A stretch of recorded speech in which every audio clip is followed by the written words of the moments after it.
and the people of Gambia for agreeing to come and share with us this celebration as we commemorate 60 years of a republic.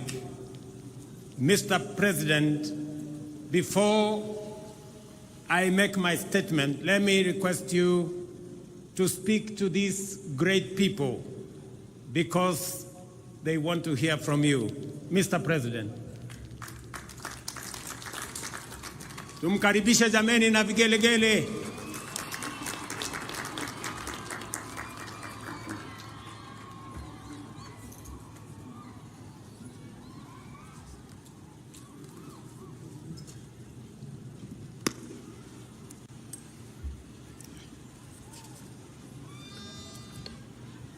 Your Excellency,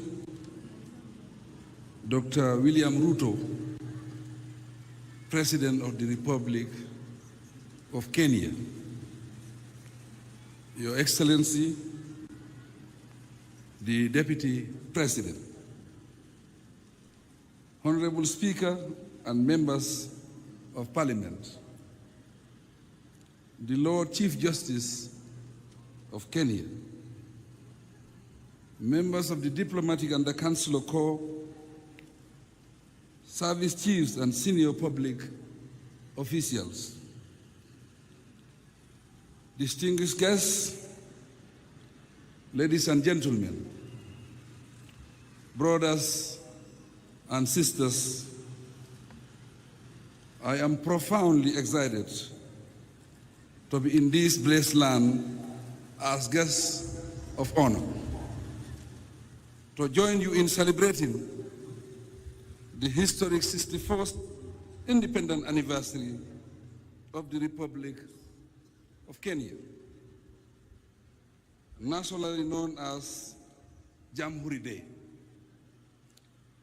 On behalf of the Gambian people, I congratulate you all on this auspicious occasion and convey to you our sincere wishes of sustained progress, peace, and stability. Your Excellencies, ladies and gentlemen, as we celebrate and reflect on the journey of this illustrious nation since 1963, we are bound to pay tribute to the visionary leadership and tenacity of her founding fathers. The words of the renowned Kenyan hero, Jomo Kenyatta, amply reflect this when he said, I quote, "We must unite to build a new nation," end of quote.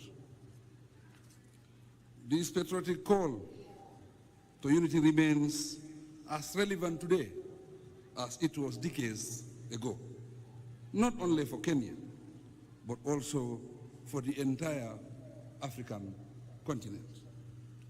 Indeed, Kenya's declaration of freedom as a democratic republic was a historic milestone and a beacon of hope and inspiration for many African nations, and these included the Gambia. The people's journey to freedom was difficult, but it paid off in shaping the political landscape of East Africa.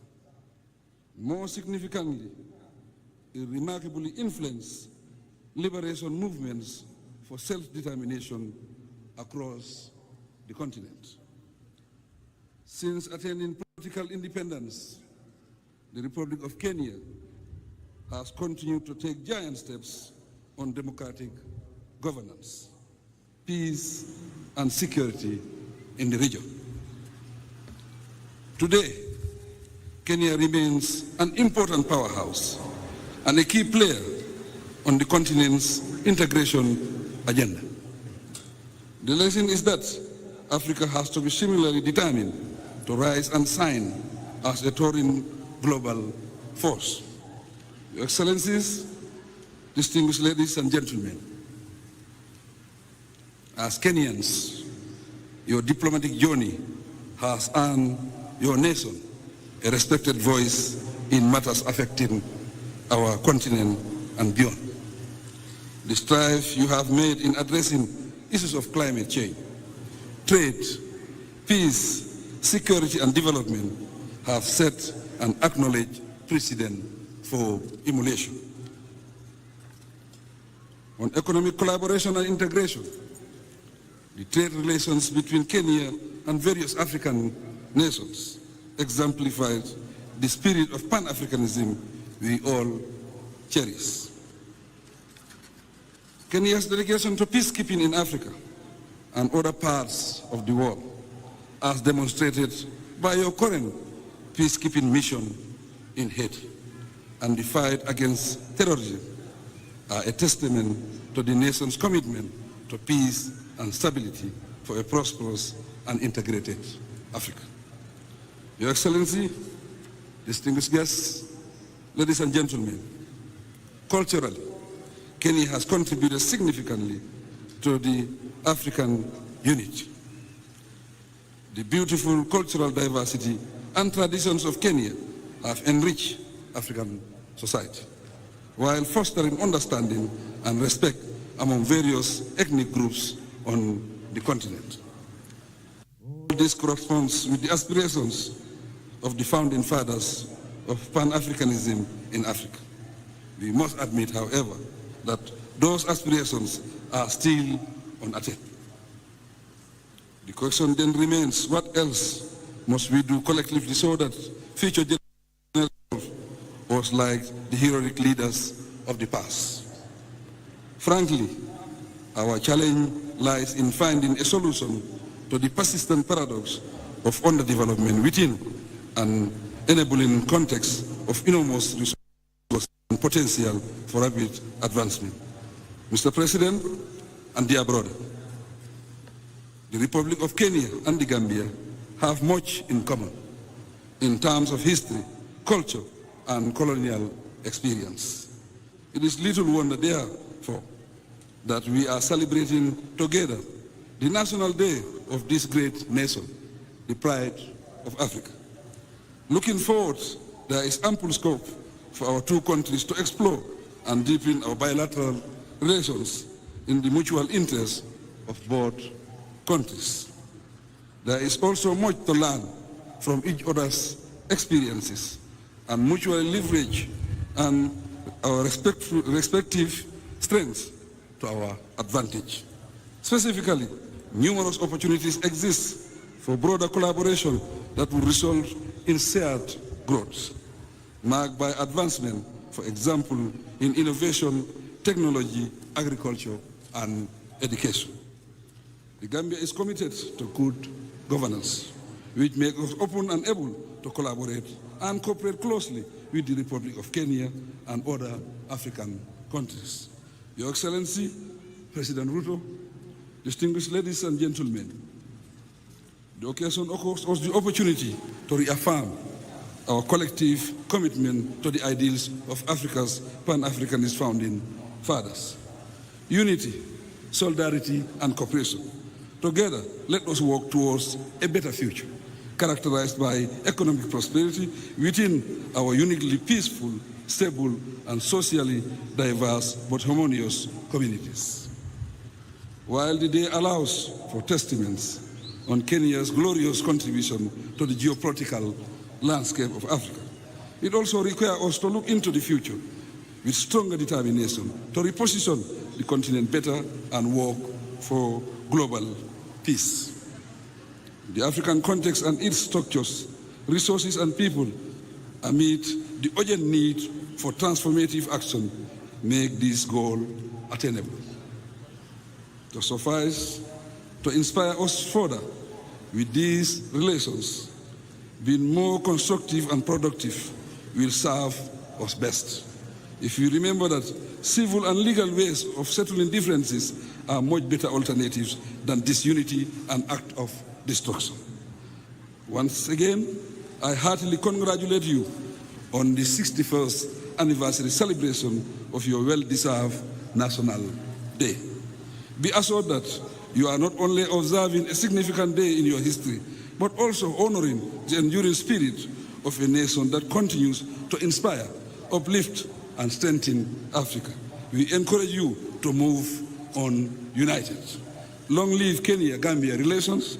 Long live African solidarity. Asante Shana, and God bless the Republic of Kenya.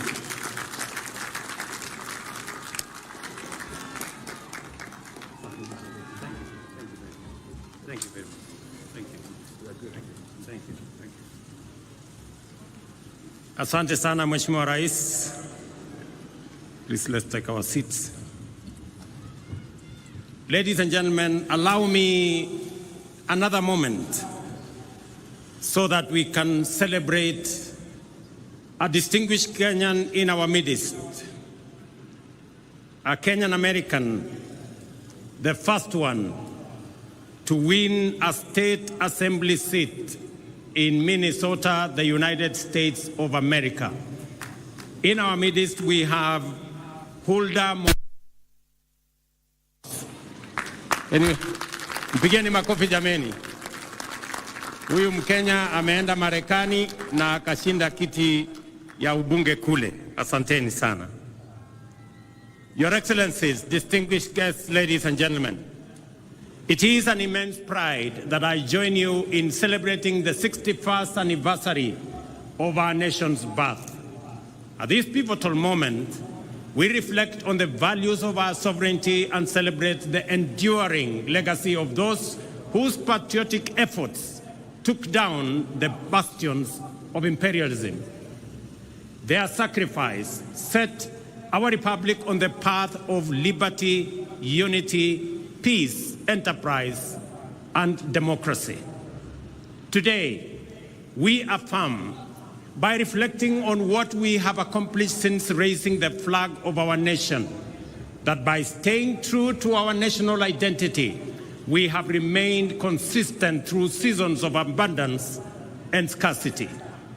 We assert our essential collective character, defined by the values and principles that inspired our forefathers to struggle and sacrifice, persist and persevere, endeavor and endure until oppression gave way to freedom, exclusion gave way to unity, and marginalization gave way to equality. We remember that our nation was born from the painful sacrifice and tireless, often lonely, and grueling efforts of men and women driven by the conviction that their sweat, tears, and blood were a worthy price to pay for ushering millions of their brothers and sisters from the dark, cold nights of imperial brutality into the warm daylight of freedom. Before 1963, our people were compelled to work hard to enrich colonial settlers. After 1963, our people labored by choice to provide for their families and build our great nation. Before 1963, education, health, and personal security were privileges reserved for the colonial elite. After 1963, they became the right of all citizens of our republic. Before 1963, African people existed to be seen and not to be heard. After 1963, we reclaimed our inalienable sovereignty to its fullest extent. The year 1963, therefore, marked Kenya's profound moment of historical change, yet it also represents an equally fundamental moment of essential and defining continuity. Our circumstances changed forever, and our horizon was illuminated by the forces of possibility, the dawn of opportunity shining brightly. Yet our values, hard work, unity, and determination remained constant. We applied these same principles to build our nation after we liberated it. There is an important point worth emphasizing. In our time, our generation must never focus so much on the present that we forget where we were only 6 decades ago. We must not ignore the fact that our freedom, democracy, and development were achieved through the contributions of millions of determined patriots, nor should we underestimate the time and patience it took for them and for these small progressive efforts to accumulate into an unstoppable momentum towards freedom and nation building. It may have been easy to despise individual freedom fighters as they ventured into a forest of uncertainty and to underestimate their ambition to free Kenya from colonialism. Yet, that is precisely how we gained our independence. Courage and hard work, determination and patience, and the confidence that we are not alone are always what it takes to make meaningful strides as a nation. Today, I want to encourage my fellow countrymen to keep this perspective in mind. As we aspire for more and better, we must not give way to despair, pessimism, or skepticism when faced with challenges, but instead forge our path forward with courage, hope, determination, and ambition. I declare my unswerving faith in the ability of our people to interrogate policies and hold the government to account.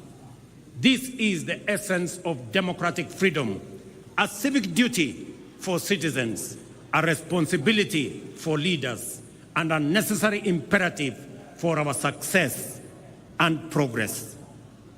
We have experienced a particularly challenging time as a people, largely owing to dynamics beyond our control, resulting in high cost of living, greater difficulty in finding employment, and fewer opportunities for entrepreneurs. Consequently, there was widespread anxiety about the economic stability of our nation, demanding urgent and appropriate interventions and effective solutions. The bottom-up economic transformation agenda was inspired by our determination to confront these fundamental challenges directly and with ambition. Our aim was first to lay the foundation for robust economic activity to generate millions of opportunities at the bottom of the economic ladder each year and drive substantive, inclusive, and sustainable growth. Our key priorities were to reduce the cost of living, stimulate enterprise, boost productivity, create jobs, foster a conducive environment for institutional and infrastructural development, and promote investment in manufacturing, industrialization, and export competitiveness. As a starting point, it was critical for us to tighten our belts and make significant sacrifices to reset our public finances on a sustainable path, enabling intensified investments in the strategic pillars of our plan and the cross-cutting enablers of rapid transformation. I acknowledge, ladies and gentlemen, the work we have done and the milestones achieved in creating the necessary conditions for progress in every value chain that support the pillars of our plan. There is a time to resist and a time to accept, a time to deny and a time to admit, a time to doubt and a time to believe. In the face of undeniable evidence, skepticism must give way to confidence, and we must reject the deceptive embrace of disinformation and fake news. The results and positive impact of our collective pursuit of fundamental economic change can no longer be wished away. Ladies and gentlemen, financial inclusion, for example, is now a reality for millions. The Hustler Fund is marking its second anniversary on a highly successful note, having empowered millions by lending a total of 60 billion Kenya shillings so far, liberating millions from predatory lenders and precarious financial situations, and enabling them to meet their needs, fund their hustles, and build their credit scores. Our ongoing conversation with borrowers focuses on concerns related to short-term duration, modest loan amounts, and the time required to increase borrowing limits. In response to this feedback, the fund has designed a new product, the Bridge Loan, to help Kenyans with good credit scores to transition from personal loans to enhanced facilities offering larger loan amounts with longer repayment periods. This will enable Kenyans pursue bigger opportunities and better investments. Ladies and gentlemen, not only have we registered successive historic gains against the shame of hunger for the last 3 seasons, we are also firmly on the path towards surplus production. This impressive rise in productivity has multiplied the incomes of farmers in maize, tea, sugar, coffee, and dairy value chains. There is no doubt that this agricultural transformation is the direct result of our strategic decisions to shift public resources from consumption subsidies to support productivity. Food is now more accessible to households than before, and as I stated in the State of the Nation address, our country now boasts substantial national food stocks: 95 million 50-kilogram bags of maize, 9 million bags of beans, 10 million bags of wheat, and 2 million bags of rice. Step by step, we are building a food-secure Kenya, where every family can afford and access a meal. Farmers have brought more land under cultivation and produced more per acre than before, thanks to the timely availability of subsidized inputs and extension services. Agro-industries have more raw materials and value addition is on the rise. The agro-industrial sector is also creating more jobs each year as we gear up to compete in various export markets driven by the expanding intra-African trade, opportunities in the European Union market and United Kingdom markets, and our growing competitiveness in the global marketplace. Ladies and gentlemen, the bottom-up economic transformation agenda prioritizes digital transformation as a cornerstone of inclusive economic growth. This is why we are undertaking an ambitious expansion of our national digital infrastructure by deploying fiber optic network to connect over 74,000 public institutions and establish 25,000 public Wi-Fi hotspots, because digital transformation is a critical enabler in creating opportunities across all sectors. We intend to use this infrastructure to extend internet connectivity to 8.5 million homes and businesses and eliminate the digital divide, which undermines technological inclusivity in homes, schools, villages, and counties. I take this opportunity to affirm the significant progress already made and which is accelerating due to the digitization of government services. Through the eCitizen portal, we have digitized 20,855 government services, streamlining public service delivery, enhancing transparency and efficiency, eliminating opportunities for corruption, and increasing visibility and mobilization of public revenues. The transformative power of this single initiative to improve citizen experience with public services and enhance the government's ability to manage public resources effectively highlights the immense value of digital transformation. Additionally, our digital transformation strategy is making significant contributions to skills development and job creation. For example, Ajira and Jitume Digital are advancing our vision to equip 20 million citizens with ICT skills, fostering entrepreneurship, and enhancing inclusive digital literacy. In other words, an additional 20 million Kenyans are being prepared for higher productivity in the digital economy. We have also adopted the integration of creative industry courses into technical and vocational colleges as a reliable mechanism to build a skilled workforce. These robust measures form the foundation of our strategy to promote the emergence of a fully fledged digital economy, leveraging Kenya's position as a regional hub for software development and digital exports. These initiatives are supported by key interventions such as the establishment of institutional and incentive frameworks to promote investments, foster collaboration, and encourage the transfer of digital technologies with a particular focus on artificial intelligence and blockchain.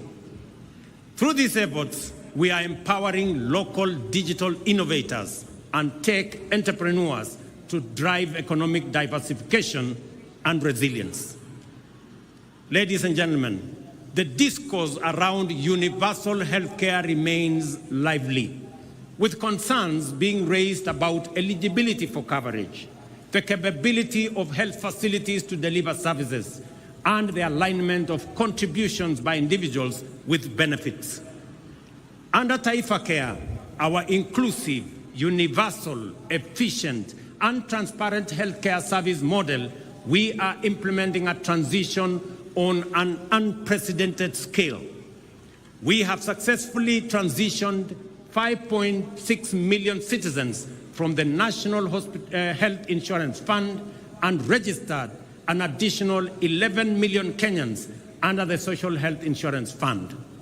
This means that in just 2 months, 11 million Kenyans who previously lacked access to healthcare services are now registered, with the registration process going full steam in every part of Kenya.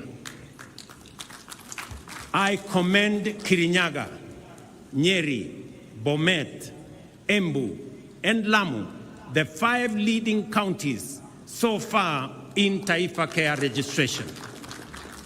At the same time, I encourage the people of Marsabit, Garissa, Mandera, West Pokot, and Turkana, who have the least registered members, to mobilize, register, and take advantage of the benefits of this transformation program. Taifa Care ensures healthcare access for all registered citizens without discrimination of whatever kind. The program has accurately determined the cost of healthcare services and products, ring-fenced resources for equipment and facility improvement, and leveraged digital technology to radically enhance the management, coordination, and delivery of healthcare, promoting efficiency, transparency, inclusivity, and sustainability. No public service delivery project of this scale and ambition has ever been undertaken in the history of our country. We are confident, however, that this will be quickly surpassed. We will quickly surpass the 16.5 million citizens so far registered and provide all Kenyans with high-quality health care that is effective, efficient, affordable, and sustainable. I wish to ask you this important question, each and every Kenyan. Have you registered?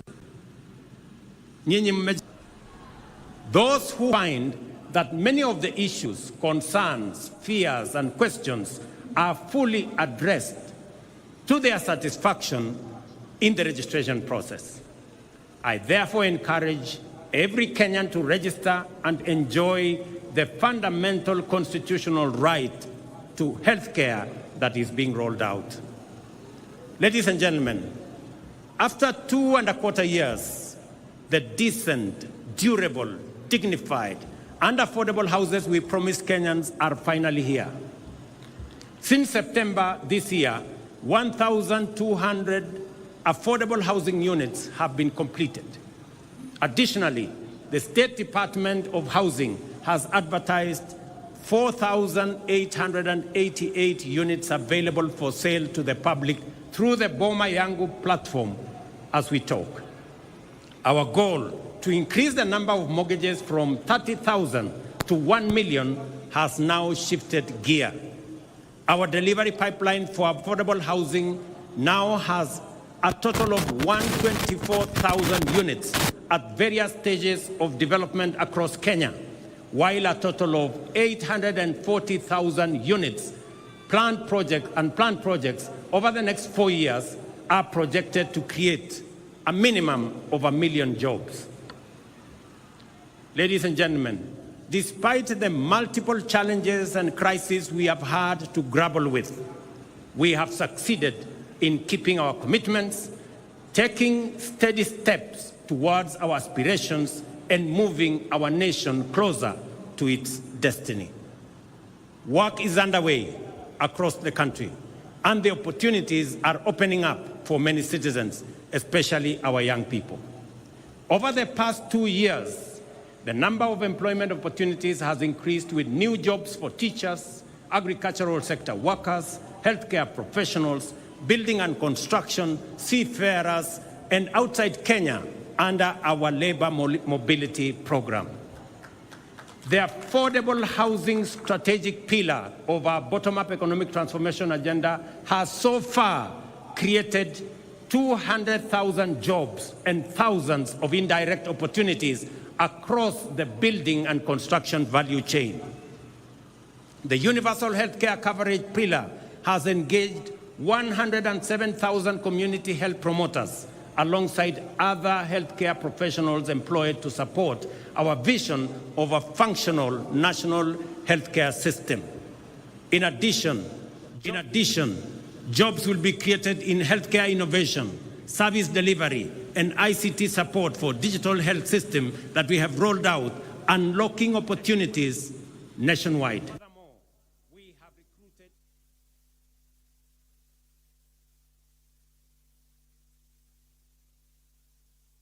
And move the national teacher-to-student ratio closer to the United Nations recommendation of 1 teacher for every 40 learners. This December, we are hiring an additional 20,000 teachers, while our rejuvenated micro, small, and medium enterprise sector has generated 840,000 jobs this year.